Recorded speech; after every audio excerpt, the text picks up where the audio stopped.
দেখুন, মঞ্চের ওপরে শামসিল বা মঞ্চের সামনে যাদের দেখতে পাচ্ছি, ঝিলাম গুপ্ত বা বংশটের শুভম চৌধুরী, দেখুন একদিক থেকে দেখলে ভোট রঙ্গের ময়দানে ওরা সবাই আসলে দাদা ঠাকুরের উত্তরসূরি।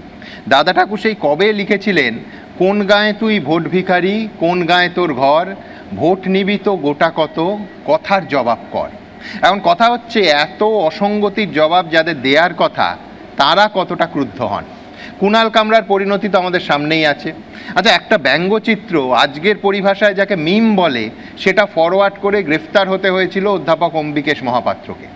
একনাথ শিন্ডিকে নিয়ে মন্তব্য করার জন্য কুণাল কামরার বিরুদ্ধে কড়া ধারা এফআইআর করেছিল মহারাষ্ট্র সরকার, আর তার সঙ্গে বাড়তি উপহার ছিল খুনের উড়ো হুমকি।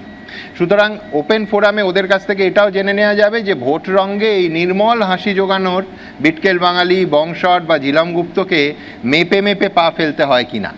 যাই হোক, আমার পরের বক্তা বিশিষ্ট চিকিৎসক ডক্টর কুণাল সরকার।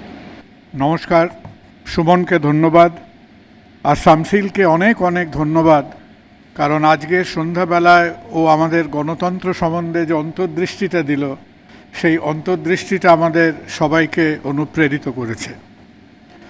ওর কথাটা শুনে মনে পড়ছিল যে 1858 সালে, তখনও যদ্দূর মনে হয় এবিপি আনন্দ শুরু হয়নি, তো তখন পৃথিবীতে মহা বিতর্ক চলছে।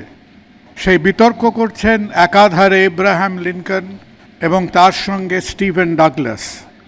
এবং এব্রাহাম লিঙ্কন সেই রাজনৈতিক বিতর্কে একটা মন্তব্য করেছিলেন যে you can fool all people for some time, some people for all the time, but not all the people for all the time. যে সমস্ত মানুষকে সবসময়ের জন্য আমরা যেভাবেই জীবন সমাজকে দেখি না কেন, আমরা হাজারো চেষ্টা করলেও আমরা কিছু মানুষকে ভুল বোঝাতে পারি, কিন্তু সমস্ত মানুষকে সবসময়ের জন্য ভুল বোঝানো যায় না।